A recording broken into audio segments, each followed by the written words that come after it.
Are you looking for more out of your life? Do you need ideas on how to start new businesses and how to move forward in your own personal life? Well, guess what? You have come to the right radio show.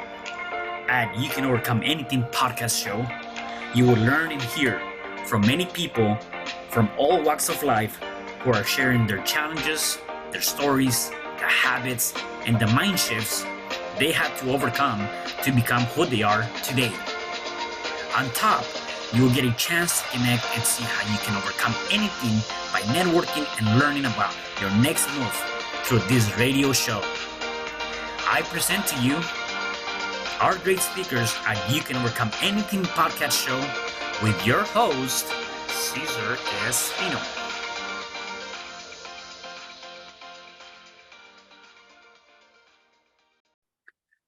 Hello there and welcome back to another episode of You Can Overcome Anything podcast show. It is your host, Cesar Espino, and today I have a special guest. Her name is Jamie Ohlsen. Hey, Jamie, how are you? I'm good. How are you, Cesar? I'm doing wonderful. I'm glad to have you here on the show today. And before we dive in, I want to give our listeners and viewers a little bit of your background, and then we can definitely get to know more of you. Jamie was born in Los Angeles, California, to a mother of Southeast Asia, a Filipino, and a father of a mixed East, North, and West European descent, Danish, German, and English. Jamie is known for her roles as Bassett in Patrick Connolly's Desired Lines, Amazon Prime, Sergeant Newton in season 2 of the sci-fi action television series Age of Living Death, and Sergeant Lulu Chan in Crossed, is scheduled to be released in 2023. Jamie is the founder and CEO of Ohlsen Productions. Is an upcoming triple threat producer, actor, executive with her eye on the prize. In the short 4 years she's been producing, she's been able to earn 14 producer credits with the shorts, features, and TV movie pilots. She has been mentioned in multiple Yahoo Finance articles for her success in the industry. Wow, Jamie, I gotta tell you, that's amazing. Just kind of like hearing all those different things and things you've done. It is definitely amazing, and I'm very intrigued to always learning about how people get to where they are now. Mm-hmm. And I also believe that a lot of it has to do with their upbringing and more so how they grew up. So tell me more about your upbringing. How was that for you? Obviously, you were born in LA, parents from migrated to this country. Tell me more about that upbringing for you. Yeah, so I was born in Los Angeles County, specifically Bellflower, the city of Bellflower. But my mom, like I said, my mom, or like you said, actually, my mom's Filipino. She was actually born in the Philippines. She came to the States when she was 16.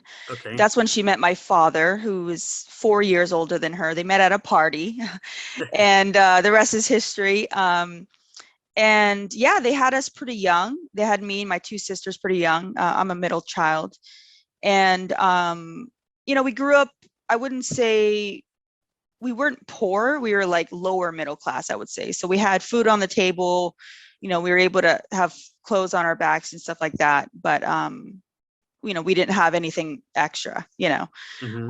I personally didn't mind that. As a kid, and this is something I question is like, I don't know if people are born the way that they are in terms of how they think, or if they're affected by their, I don't know, because my sisters and I grew up in the same household, and we all have different perspectives on things, and so my perspective was always, I'm just grateful to have my family. I'm grateful that we have food, and I don't know, I was just grateful for everything, to be honest. I never really looked at what we didn't have. Mm-hmm. Whereas unfortunately my sisters, both of them, looked at what we didn't have all of the time, and they sort of resented my parents because of it. And it's interesting, very interesting, something I ponder on a lot. But so grew up, I played sports a lot, when you don't have a lot of money, but you like to do stuff outside. What you do, you join a sports team, right? Right, yeah. And so I was mainly in basketball. I did really well in basketball. I mean, I literally thought about basketball 23 hours of the day. I also was on a swim team. I did well with that. I was on a track team. I was on a badminton team. I was on a bowling league. I mean, Yeah. I did everything to keep myself busy, and I just loved sports. And so I had a great time. I grew up with playing with my friends and playing tag outside and kick the can and all these fun games. And for me, it was great. I mean, I would say the darker side to my childhood is my father was an addict, Mm, mostly alcohol. And so there was that side of it where we didn't really want to bring our friends over because we were unsure how he was going to be, and if he was going to embarrass us or hit my mom in front of them, or just weird stuff like that. So I would say that's probably the darker side of my childhood. And I'm sure that affected me a lot too, me and my sisters for sure.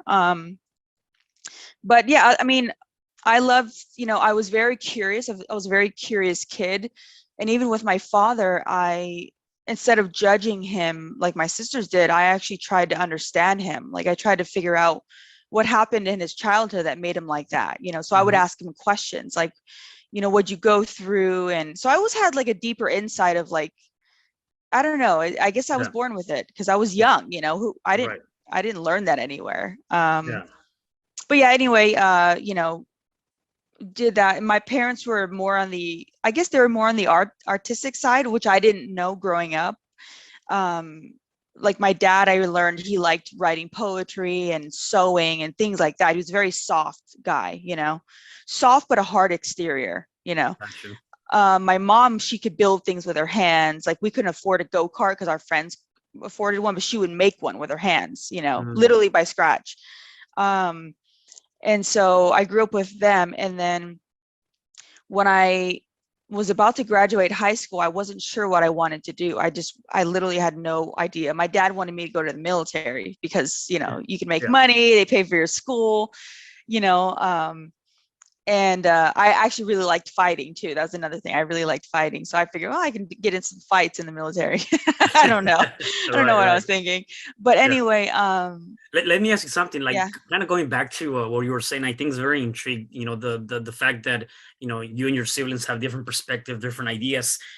Do you believe that part of that has to do, obviously, you all kind of, grew up in the same household, same parents, all of the same things, right? Yeah. Do you also believe that maybe part of that influence could have been the exterior influence, whether it's TV, friends, school, that might have had a different perspective on how you see things? Because I've Yeah. seen that very similar to, also even in my own family too, where I do believe that there's a variance or a difference of how we were growing up. And I'm like, we all have the same kind of, like, we came from the same place, yet there's different perspectives. And so I always wonder, is it the exterior factors that are influencing that to an extent? Yeah, that's something that I wonder a lot, Mhm. I mean, I do wonder that, and I still to this day I don't know. I did ask my mom though, because I'm a person, I love to ask questions. Even as Mhm. a kid, I'm just so inquisitive and curious. And I asked my mom, I said, when you were pregnant with all of us, like what were you going through at those times, right? Mhm. Like what kind of stress levels were you and dad fighting a lot? Like what kind of foods did you eat? Like I literally was asking all these questions. And she did tell me, she said that when she was pregnant with me, she was the most calm than she was Ah, with any of us. She said her and my dad weren't fighting a lot or hardly at all. She ate very well. But with my sisters, her and my father were fighting a lot. So she was highly stressed, and just kind of eating bad, a lot of sugars and stuff like that. So I think that has something to do with it too, even when they're for in the sure. womb, Yeah. because even my older sister, when she was a baby, like before she can even talk, she was already throwing tantrums. Like they couldn't take her to any restaurant because she would throw things, Mm. just really irritable. And even now, till now, I love you, Clarice, if you hear this, but she's still very irritable, like Yeah. just almost like a constant irritable, I don't know, in an irritable state. Whereas me, I'm calm. I mean, I could literally almost get in a car crash and I'm literally calm. You know what I Mm. mean? Wow. So I think it starts in the womb, and then I'm sure there are the influences of friends and TV and stuff like. Although back then, when I was young, we hardly watched TV. It was like go climb a tree and play in the creek, Right, which gotcha. I love. Don't you miss But those days?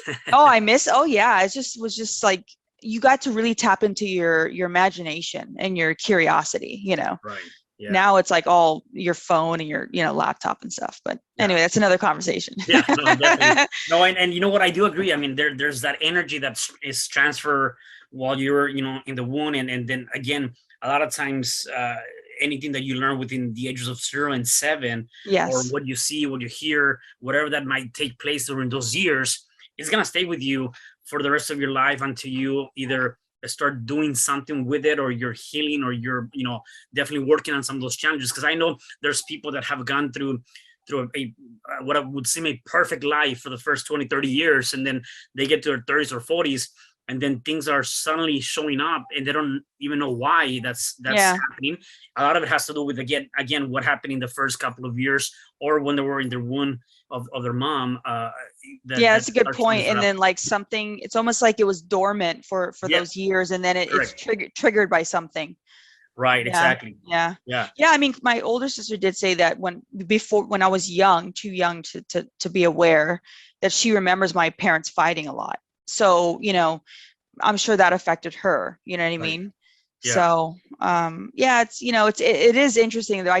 I'm very fascinated with the human, just the brain and how we move through life and why we're so different from each other, and why some people choose to do things and other people choose to do other things.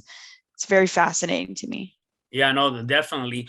So, finishing up high school, you obviously didn't know where you wanted to go, or did Yeah. you?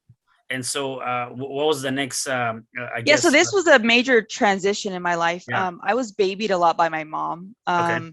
And I always wonder where my life would have gone if I hadn't done this next thing. So I had called my aunt, which is my mom's youngest sibling. And she ran and owned a mortgage and real estate company in LA. So Okay. back then we were living in Stockton in Central Okay. Valley. Yep. And so I called her because I looked up to her. She was a multimillionaire at the time, and she was just a badass. And I Yeah. said, Auntie Marianne, and she was like a second mom to me. I said, Auntie Marianne, I don't know what I want to do with my life. Like, do you have any advice? She goes, well, why don't you get into real estate, honey? And I was like, I thought realtors were like old people that wore Yeah. business suits. And I was just like this little tomboy that, like climbing trees and playing basketball, So I was like, I don't think I can do that. She goes, no, anybody can be a realtor. And I go, okay. So 2 days later, I packed up some stuff and I moved. And my mom put me on my Wow. first plane. I cried, literally cried like a Yeah. baby. Me and my mom cried in the line, and I took my pillow with me. Yeah. True story. Put it through the conveyor belt and everything. Yeah. And that began the change, the big transition in my life, where I lived with my aunt. She was ruthless. I'm telling you, she was Mhm. like, when I cried, she was like, stop crying. Like there was no babying on her end. But she taught me. I got my real estate license. I learned how to do mortgage lending, which I still do to this day. Mhm. And she taught me how to sell loans on the phone, and just speak in front of a room, and do all of these things. And I was so I just remember being so terrified. Sometimes I would pee my pants. I'd be so scared because she'd make Yeah. me do things like get on the phone and make the phone call and like close them, and I'm like, oh my, I'm shaking. Yeah. But in the moment, I was so mad at her. Like I Yeah. felt like so angry. But looking back, I'm so grateful for that, because she pushed me out of my comfort zone, and she really allowed me to become a leader, and to have confidence within myself, and to learn skills that I use to this day as a producer. I feel like a lot of the stuff I learned with her, it helped me to become a great producer, Mhm. in film. And I just feel like, I think Steve Jobs said it. He said, the dots don't align when you're going forward, but when you look back, you see the Yeah. dots align.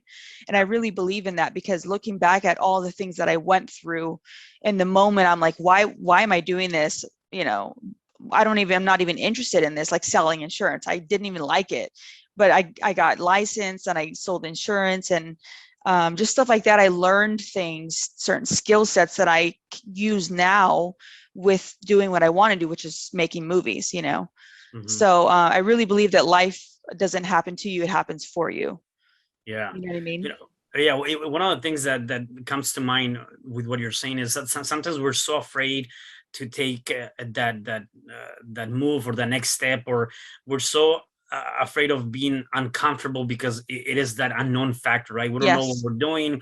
That I really want to do this, and I like what you mentioned is the fact that you were being in essence being forced to do something that was going to help you long term, and even though you didn't want to do it, you still went ahead and did it. And one of the best ways to get over anything is facing that head on, right? And you were Oh doing that yeah. Oh yeah. and dealing with that, and through that you learn so many different lessons and aspects. What do you think was probably the biggest lesson that you've learned going through that journey? Yeah, I would say the mindset of that. So like Mhm. there's the actions, right? And it's like you learn, okay, this and but it's almost like, and you just said it, like it's the mindset of learning, okay, I've done this enough times to know that if I just hit it head on, if I have a problem that comes in my life, and there's always going to be problems. Problems Right. never go away, whether you're a millionaire or you're broke or whatever. So if you learn the mindset of, if a problem arises, I know to hit it head on and not let it linger, and get just push through it now, so that way I can get on the other side of it. You know what I mean? The Hmm. quicker I can do that, the better for me.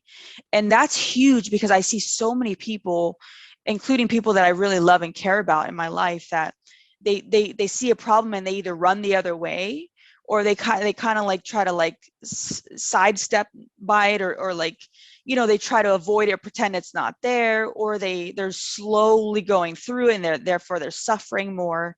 And I try to tell them with words, like, just hit it head on, just run through that thing. um and I just feel like that's your mindset. And I know the word mindset is so overly used on the internet. Like all these people are just like, mindset. It's kind of cliche now, but it really is the determining factor on how successful you're going to be, but also how happy you're going to be in life. Right. Your perspective on things, because you can take, like me and my sisters, for example, you can take, all three of us were born in the same household, we have the same DNA, same parents, all of that, and the way we all look at the world is so vastly different. Yeah. Right.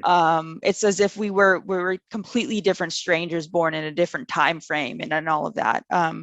So yeah, I think your perspective on anything is huge. Yeah. Yeah. Right. One of the things that you mentioned that I have here on my notes is that not everyone has good morals. Yeah. What do you mean by that, and what does that, how does that relate to into what you're going through right now in life? Yeah, I mean, I am kind of going through something with in business, but in general, I will say, um, me personally, I lead with my morals before anything else. Okay. And it's like I have a certain set, like it's a certain standard you have for yourself, right? And there's like, once you set it, that's what it is. Some people, their standard is very low, meaning like, it's all about them. So as long as I can get something for myself, then I'm willing to do whatever. And there's different levels of that. Obviously, there's criminals who literally kill people for, a Right. pair of shoes, right? Yeah. So Right. their morals they don't have any at all. But my morals are like, you always do the right thing no matter what.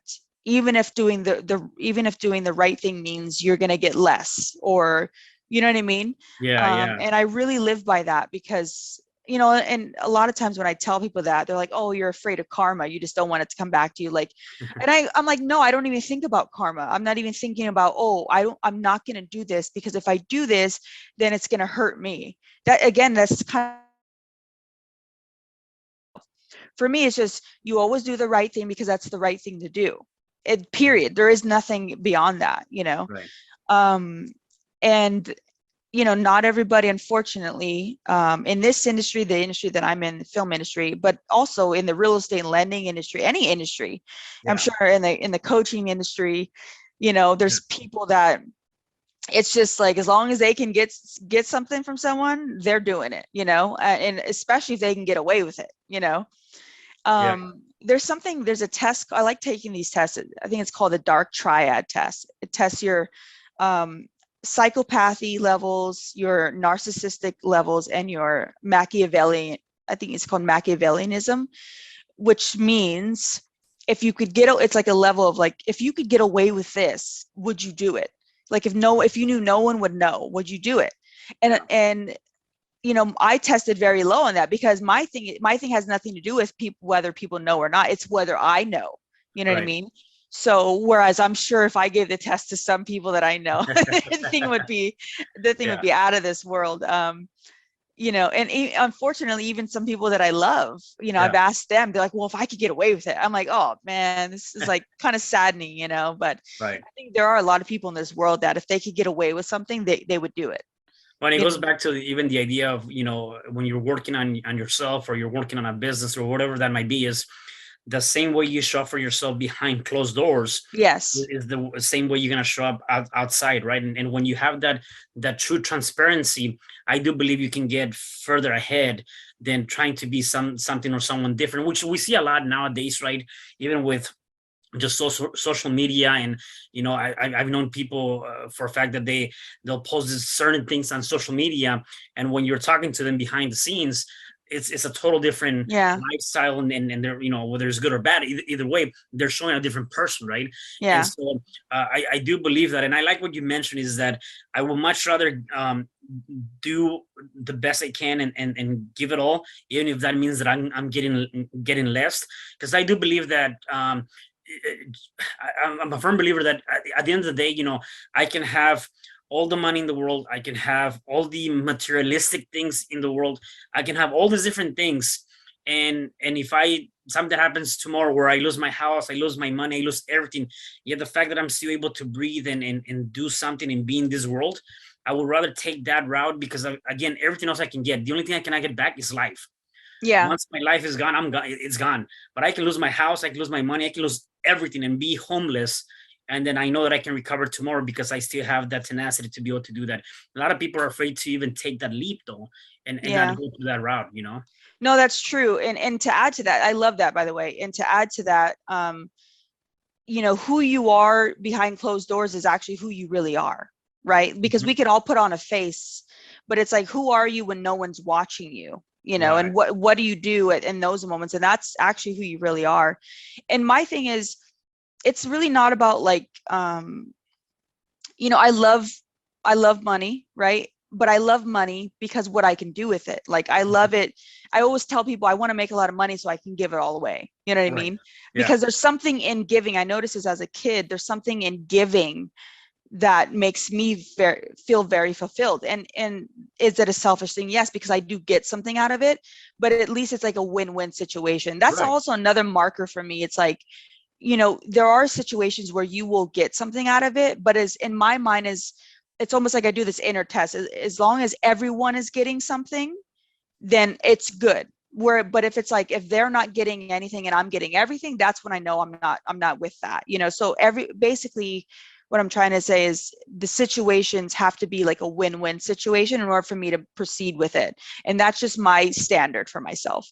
Yeah. And one thing that's huge is, um, I want to be able to look at myself in the mirror every day and actually feel proud of myself and actually love myself, you know. And imagine me walking around taking things from people all the time, you know, unless I'm a psychopath, which I don't think they actually care because I don't think they're wired that way.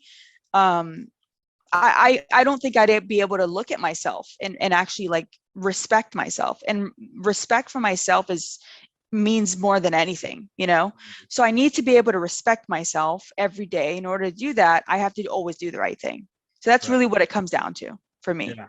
No, Yeah. I definitely love that. I mean, you got to be able to live with yourself at the end of the day. So that's Yeah. amazing. So take me back. So you actually got into real estate. You did that. How did you get into producing, acting, Yeah. all the good stuff? Yeah. So back when I was a kid, and this, you know, there's of course we're doing like the Cliff Notes version of my life. But Yeah. you know, when I was a kid, the same aunt who got me into real estate, I told her that I wanted to be an actor, right? And this is when Mhm. I was still living with my mom and dad. And so she had, you know, every summer I'd come down in LA and stay with her, me and my sisters. And she started taking me around to like local auditions and like Mm. to get headshots and stuff, because she was trying to help me do that. You know, she always believed in helping. She helps everybody. I love her to death, my Yeah. Auntie Marianne. But that's just how in her nature. But she was taking me around, and we ended up running into like some scams. Back then they had all these scams where like they just like, oh yeah, you know, we can put your kid in this and that and just pay $20,000, you know. It's like, Yeah. what? And so we kept running into those, and we kind of decided to just like put it on the back burner. So, but I always loved film. I could watch a movie and literally everything around me I wouldn't even know where I was at. I'd feel like I was in the movie. You know, Mhm. it just was like, it really played on my imagination. And I always was fascinated with how movies were made, and just stuff like that, you know? And so, fast forward, doing real estate and loans for I've done it now 18 years, but 4 years ago, um, January of 2018, almost 5 years ago now, I was kind of like, been through real estate lending, did well, lost money, went up and down financially. I did network marketing, I sold insurance, I did a lot of things, right? Within that time. And then I still felt like there was something missing. Um, and I sort of did like I would call it a meditation of like just kind of like listening to myself and figuring out what was it that I was missing. And I realized that, oh man, I really want to attempt this film thing again, to Mhm. be an actor, right? And so I had Googled how to be an actor. And I ended up, long story short, I ended up booking a DJ role in a short Mm. film that same night that I Googled that. Wow, nice. Yes. So I was just like hooked after that. And here we are almost 5 years later. And how I became a producer is actually I met somebody that was casting for a project, and we talked for like 3 hours at a restaurant, and he told me he was like, I think you're a producer. And I was like, I didn't even know what a producer was. So I was like, no, I'm an actor. I want to be an actor. And he was like, well, yeah, that's fine. You can be an actor, and I'm sure you'll do well at that. But I think you should really look into producing, because your skill set and your mindset and the things that you've experienced, you could be a great producer.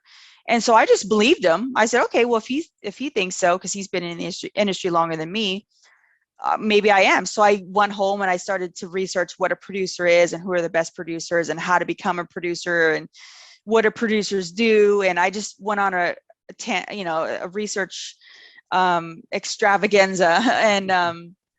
And yeah, anyway, I just started to put myself out there as a producer. And see, it goes back to my childhood with my aunt, when she made me do things that were uncomfortable and I didn't quite know what I was doing, but I did it anyway, right? Mhm. um like she would put me on a phone call and I wasn't even sure what I was supposed to say, but she'd make me make the phone call anyway, right? Right. And so those things stayed with me, and now that I look back, it stayed with me, where it's like people are like, wait a minute, just because someone told you you're a producer, you started producing, like how does that work? Right. And I'm like, I don't know, I just did it. I Yeah. just literally just did it. I just started telling people I was a producer, and I would learn on the job.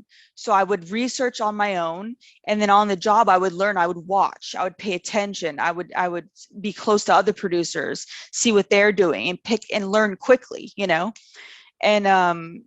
yeah, that's how I did it. Whereas I know a lot of people aren't producing because they think they have to go to school for producing, or they think they have to be like go through this crazy training thing to do it, whereas me, I just did it. Yeah. And that's the difference, I think. I don't really wait for things. I Go figure out it and out get it. yeah, I go out, I put myself in the situation, and then I pay attention, I observe, I watch, and I pick up things, and I just repeat it, I just do it. Yeah. And that's another skill that I have, I think, through my aunt, to be honest. Right. And I'm really grateful for that, because I feel like that's put me further than I probably should be in the short period that I've been doing this. Yeah, no, for sure. And definitely that's another lesson to really take away from this conversation is that, if you want something really bad, you just got to put yourself in that situation and then kind of figure out and put the pieces together in the puzzle, right? A Yeah. lot of times, many people, what they do is they want to have all of the information Yes. available, and it's not really about that. It's more about just have enough, whatever you have at that moment, work with what you have, except don't linger on that thought or idea. Work with what you have, and then start bringing the ideas or the resources or whatever that might be, that available data to help you get to the next level. And I'm guilty of that. I mean, I know when I started this podcast, I wanted to have a perfect background. I want to have the perfect sound. I have to buy the nice microphone. I have to Yeah. have all different things. And you didn't get started immediately. Same thing when I did my first book. It's like, all these different things were coming into play. And then I realized, after going through a couple of different times, is that you don't have to have everything in place. You just need to have the desire and put yourself in that uncomfortable situation, Yeah. and then figure things out as you're going, right? And so that's definitely a great lesson to take away from Yeah, this. that is a great lesson. And that I still have, just so you know, I still have some of that in me, because at some point I wanted to start a YouTube show or do something like that. Yeah. And I thought, okay, well, I need to have the extra room for it, and I need to have the background and all of this, right? And then I'm like, wait a minute. The 90% of the YouTubers that I follow, because I watch a lot of or listen to a lot of ASMR. I don't know if you know what that is. No, no. Yeah, you look it up. It's on YouTube. Okay. But a lot of them literally are in a closet with a microphone that it's not that great, and they have no background, and yet I still watch them religiously. So Right. it's like, we all have that in us. That's, it's just certain things that trigger it more, I guess. But yeah, I mean, it's like, if you just start, and because there's nuggets, it's almost like unlocking, like, think of it like playing a video game.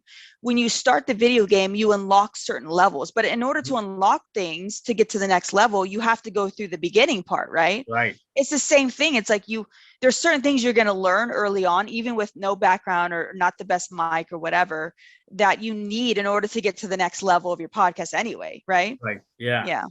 Yeah, and you know what? It's funny you mentioned that with video games. So like, and you might not get it the first time around or the second time, or you might go through, I don't know, 10, 15 different times Yeah. before you can actually master that one level to go to Yes, the next level. Yet exactly. you can do with whatever you have in front of you, right? And Yes. that's the point. Yeah, With that's the point. Yeah. yeah. So tell me about this whole. What is the one thing you love the most? Is it acting, producing, mortgage? Yeah. What? Yeah. I mean, I will always love real estate and mortgage, mostly because it's made me a decent amount of money in my life. Mhm, mhm. And I love aspects of it. But in general, it's not my favorite. You know what I mean? Like, it doesn't wake me up in the morning or like keep me up. Like, it doesn't put a smile on my face. You know what I mean? Yeah. It's a job, and I happen to be pretty decent at it, and it happens to make me pretty good money. So that's pretty much. And to be honest, almost all mortgage and realtors I know, if They're they in the tell same you place. if they tell you they love it, they're lying to you. Most Right. of them are like, having to take a shot before they go to work, or during work. Right. They're all Yeah. stressed out, and we do it for the money, if we're being Yeah. honest. Okay. Yeah. Now, where my heart is film. So I love any aspect of making a movie. I love how you can go from a concept through seeing it on a screen, and just all of that goes along with it. So like, the sports aspect of me is like playing with a team, right? Like, there's something beautiful about being with a team and going through the mud, and going through a war, so to say, together, and coming out of it alive, and then seeing what you all created. To me, it's such a beautiful thing. Mhm. And you grow close bonds with these people, because you literally go through a somewhat of a war. It's Right. so difficult to make a movie, even a short film. It's so stressful. Everybody's stressed out, everybody's fighting, people are crying, people are hugging. It's crazy. It's like a reality show. Yeah. But in the end, you all create something, and you're all a part of something, and it's something beautiful, hopefully. Yeah. But I love both, to be honest, because there's always been the artistic side of me that wants to be an actor, that can like get lost in a character, and sort of like step out of myself into someone else in a way. um and I love that. There's freedom in that, right? um but also there's a side of me that's business minded, and I can't get away from that. Right. And it's like, if I do too much acting, I start to miss producing. And it's Mhm. like, I need that that side of it, or vice versa. If I'm producing too much and I'm not acting enough, I start to feel uneven. Like I just don't feel right, So I have to kind of keep it as balanced as possible. It's hard to though, because when you're acting, you have to be chosen, right? And you have to, especially if you live in Hollywood, you have to be chosen out of hundreds of thousands of people. And it's hard, it's a very hard and rough business. Whereas producing, as long as you can do a couple of things, you can kind of create a lane for yourself. And what I like about producing is I could put myself as an actor in my own films, so I can control my career in a sense in that way. Yeah. So that's really helpful for me. It keeps me busy, Right. So Yeah. I'm curious, do you ever get lost in a character or lose sight of reality based on that character's, yeah. I haven't yet, and I say Okay. yet because I hope to one day. Not in a weird, strange, like I don't know who I am anymore because I went too far into it. I've heard those stories. I don't want that. I don't want. I'm not a method actor, but I do want to get to a point where I can almost be someone so much that in the moment, I'm like, maybe I don't know who I am in the moment, Right. but I always want to, obviously I want to come back to myself. I don't want to go into a loony bin or anything, but, that's what's intriguing to me as a human being, as Jamie Ohlsen. I'm very consistent, meaning like, my moods are consistent. I'm very, very calm. Like I mentioned earlier. I'm not like this. I'm not like a roller coaster as far as my moods. Right. But sometimes because I'm so consistent as a human being in my real life, there's a part of me that craves being inconsistent, but I don't want to be inconsistent in my life because I know that damages my life. Right. Inconsistency in your real life can ruin your life, really. Right. That's when you start to do bad things, but if I'm doing it as an actor and I can do it on set, that's a safe space because I can come in and out of that character, so it's kind of intriguing to me. It's almost like I'm not a criminal in real life, but I can play a criminal and sort of have an insight of what that would be like. You know what I mean? It's almost like a fantasy world of like, who do you want to be? Right. Yeah. Pretty interesting. It's very that's cool. definitely fascinating for sure. If people wanted to find out more about you or see some of your work, where can they find you or find that information? Yeah, so I'm on Instagram. I post a lot on there about my projects. So it's the handle is Jamie Ohlsen. It's JamieOhlsen. On Facebook, just look up Jamie Ohlsen, you'll find me. And Twitter, I'm not really on too much. I never really got too much into Twitter. I don't know, it's kind of weird. I feel like it's for people to rant, which I don't really do. So, but I am Jamie Ohlsen on Twitter as well. And as far as my films, a lot of them are in post-production. My shorts are being submitted to film festivals this year and next year. And then I just wrapped an action film that's in post-production, and it stars Richard T. Jones from The Rookie. And then I have another film, which is action drama, that stars Omar Gooding and Eric Roberts. So, and I produce and act in both of those. So those will be coming out soon, probably next year, to be honest. Good. Yeah, and I see here you have a lot of great things happening. Can we know a little bit of the things that are happening in the next couple of months for you? Yeah. So we're in post for those two, like I mentioned. Those I'm really excited, especially about Alan Tracker. I mean, we have car chases, we have stunts, we have explosions in there. We have I have two or three fight scenes myself, actual fights. It's pretty cool. So I'm really excited about that. But I also have a film called Holler Rumble that we're in pre-production. That one will film early next year, either in Newark, New Jersey, or the Bronx. Really excited about that one. That will be my highest budget that I've ever worked on. We're looking at like $5 million for that one. And I have some other ones that I'm working on, but they're kind of a little too early, premature. There a lot of stuff in pre-production, right? So you're trying to find the financing, you're trying to put the cast together. I get pitched stuff all the time to work on. Like I just got pitched 2 days ago a vampire TV series. Mm. So, and I love vampires. If you know Yeah. me, you know I love zombies and I love vampires. So that one I'm looking into to see if I want to hop on board to that one. But it's I literally just got off my action film. We shot for 11 days straight, which was Yeah. so taxing. So right now I just kind of want to chill and look out my window at the trees and Yeah, yeah, take naps and just relax. yeah. Oh, Yeah. that's awesome. No, that's awesome. Jamie, my last question for you is obviously, you've shown a good deal of, this mindset, being very in tune with what you have going on. Do you have any habits or rituals that you do on a day-to-day basis to help you stay in this positive state of mind? Yeah. So, I have small ones like, well, it seems small, but I guess it's big. So I every day I choose to look at the good in things. And I use the word choose because I do think it's a choice. I Mm, really do. I think, people look at my life, or even people like my sisters, then they're like, oh, nothing ever goes wrong for you. Nothing bad happens. I go, oh, you have no idea. You have no idea. I just don't tell people. You know what I mean? Like and the reason why I don't tell people what's going on with me is because I choose not to focus on it. I choose not to give it energy. So that all of these things are choices.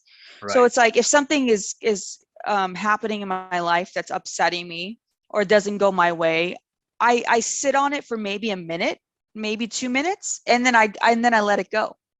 Mm, I don't choose to roll around in the mud, is what I say. I don't have time for it, because I have big dreams and big goals, and I got stuff to do. You know what I'm saying? Like I don't yeah. have time to sit and mope around, and you know, and to me, it's like a waste of time anyway. Right. So to answer your question, I choose every day to be happy. I choose every day in every moment to look at what I have rather than what I don't have. Um, I choose to be grateful every day in every moment. That's also a choice, you know. And I think these sort of set the foundation for my life, because when you're in a state of gratitude rather than like anger or frustration or envy or anything like that, I feel like you attract things. You know what I mean? Right. Yeah. And do you feel like, obviously it's working for you? Do you feel that choosing to focus on the good, being positive, gratitude, all these different things, even though, as you mentioned, we all go through challenges where there's always going to be something happening. Mm-hmm. Um, have you noticed that the energy that's being put out and given to it diminishes a lot, and it actually makes a big difference on your day-to-day life? Oh yeah, absolutely. I feel like whatever beast you feed will grow. Mm, You yeah. know what I mean? So if I there's two beasts in your life. There's the beast that's just negative and is just always looking at the bad things and always, resentment and envy and all of these negative things. And then there's the other beast that's like, or they call it like what is it? The two things on your The shoulders. tools. The two, Oh, yeah, the two, yeah, whatever it is. yeah. And see, here's the thing. There's all these like folk tales or whatever, that are, who knows where they came from, but obviously these things we've been dealing with as a human race for a long time. Right. And Yeah. so people come up with these sayings that have lasted through through time, and they're so powerful. They're so powerful. It's like feed the right beast. Right. You know what I mean? Feed the right beast, and you will the volume turns down on the other beast. It's almost like you can barely hear them at some point. You train yourself to turn down the volume so much on the negative beast that you almost, even if you're looking for him, he's almost not even there because you've trained yourself. So the more you train yourself to look at the bad, the louder it gets, and then it just freaking controls your life, and then you're screwed. Yeah. So I'm sorry, I only live once. I don't have time for that. I Sure. really don't. Like I have big dreams, big goals. I have stuff to do. I'm gonna feed the positive beast. You Yeah. know what I Yeah. mean? Yeah. No, yeah, I love that. It reminds me also, you were talking about Steve Jobs, and I remember in one of his interviews, he was talking about that he asked himself uh, every day certain things, and if that answer is a negative thing consecutively, then he starts changing that. Because again, at the end of the day, we got to live our day as if this was our last day. And he said, sure enough, one day that will be the last day. So Yeah. why not live it to the fullest, right? So definitely agree Yeah. with you on all that stuff for sure. Yeah, and I also think like we need to check ourselves. We're so quick to check someone else on something if they're Yeah. they're wrong or they're True. they're being a certain way. It's like, but do you ever check yourself? I check myself all the time. Like, okay, Yeah. you need to stop that. No, Yeah. enough of that. All the time I'm checking myself. And a lot of times we let ourselves get away with too much, Yeah. in terms of like bad, and it's like you got to check yourself. Yeah, Yeah. no, definitely, Yeah. definitely. Well, Jamie, thank you again. This Thank was you. such an amazing time with you. Anything else you want to say before I let you go? No, I'm just grateful for the time. I'm grateful to meet you, and I wish you well, Yeah, Caesar, with everything definitely, you're doing. And yeah, if anyone wants to check out my stuff, just Instagram is probably the best place to find me. definitely, I definitely. appreciate it. Yeah, we'll definitely do that. So yeah, thank you again for being here. And for the rest of you guys, please do me a favor, go ahead and check her out, connect with her on Instagram, and also do me a favor, share this message, because definitely somebody needs to hear this message. And I'll see you guys at the next episode of You Can Overcome Anything podcast show. Thank you. Thank you.